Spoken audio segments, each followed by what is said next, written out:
Alright, Tyler Winning, July 17th, and this is my persuasive speech. Alright. The world population is continually increasing each and every day at a rate so fast that food security is now becoming yet again a global concern.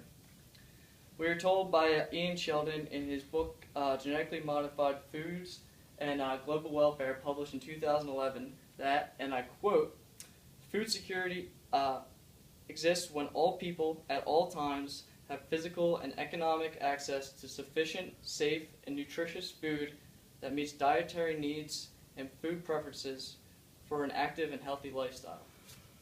It is no secret that people around the world do not have food security. Nearly 1 billion people suffer from chronic hunger due to lack of resources and money, and 2 billion others suffer for other reasons. Due to an overall lack of food, countries around the world, including the United States, have been genetically modifying foods to meet the demands of the global market. While highly debated, we need to support and fund this process of research for genetically modified foods. These foods should be legal and further promoted to allow for the manipulation of certain traits for desired food, to help defend against disease, and to increase an overall food supply for the world. The uses of this science can help billions and save even more. To modify foods, scientists genetically alter seeds by crossbreeding and adding or removing certain genes from the seed.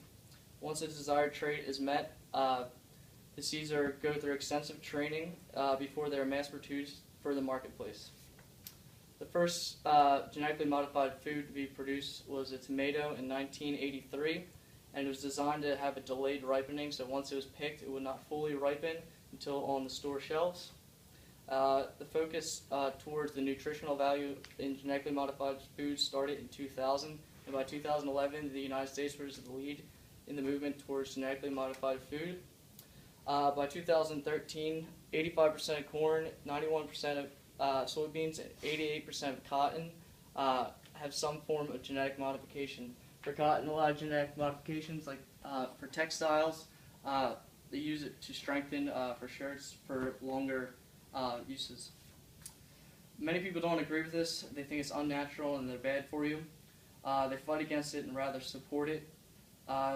These people don't understand that they have options. They don't need to buy the foods. There's plenty of other non-genetically modified foods that are just as readily available to buy. Both these apples, one's organic and one has genetic modification for a longer shelf life, both bought in the same supermarket within the same aisle. It's easy as just picking what you want. These people must have an open mind because it can help others and produce a lot cheaper and more abundant food. The genetic modification can also help plants fight against different disease and epidemics that could ruin their overall survival, like we see in the Irish potato famine. That could have been avoided if genetic modification was in use at that time. Modification can also help fight against drought, increase nutritional value, and be used for pharmaceuticals. Also, it can be used to increase cold tolerance in such plants as tobacco and potatoes, which are planted in early seasons, are more prone to extreme climate changes with frost that can easily kill seeds and plants. As more and more people are born each day, houses, roads, and other infrastructures are being put up on our prime farmland, and by genetic modification, these crops can be produced in far less ideal conditions with soil that lacks certain nutrients, and the plants can fully develop with far less water. The third world countries is a big concern with genetic modifications. These countries cannot store medicines and vaccines due to lack of refrigeration and delivery processes. So by genetic modification, scientists are injecting foods with vaccines that can be easily transported, have a longer shelf life, and can be more readily available to the people of third world countries. Now, malnutrition is a big problem in these countries and all around the world, and it should not be confused with a lack of food, but is rather it's a lack of nutrients or too many of one nutrients. The most common is undernourishment, and this affects both mental and physical parts of the human body. Now, in third worlds, they usually can only rely on one staple crop because that's all that is able to be grown, and 9 times out of 10 it's usually rice. And if you know anything about nutrition, rice has little to no nutritional value. And Gary Tunison, the director of food security for the Rockefeller Foundation, wrote an article on the foundation's website on November 14th, 2000 about the work that they do involving genetically modified foods. They focus a lot on the vitamin A deficiency problem in third world countries. This nonprofit foundation produces what's called gold rice, contains high levels of vitamin A, and they are seeking to offer it to third world desiring countries free of cost. However, the grant was never renewed because of such opposition by the American people. Now, health and other environmental agencies are fighting strongly against genetic modification because of the unknown risk and health factors that could arise from it. But regardless of that, not providing the science and technology to those who need it, especially those in third world countries, is against human ethics and morals.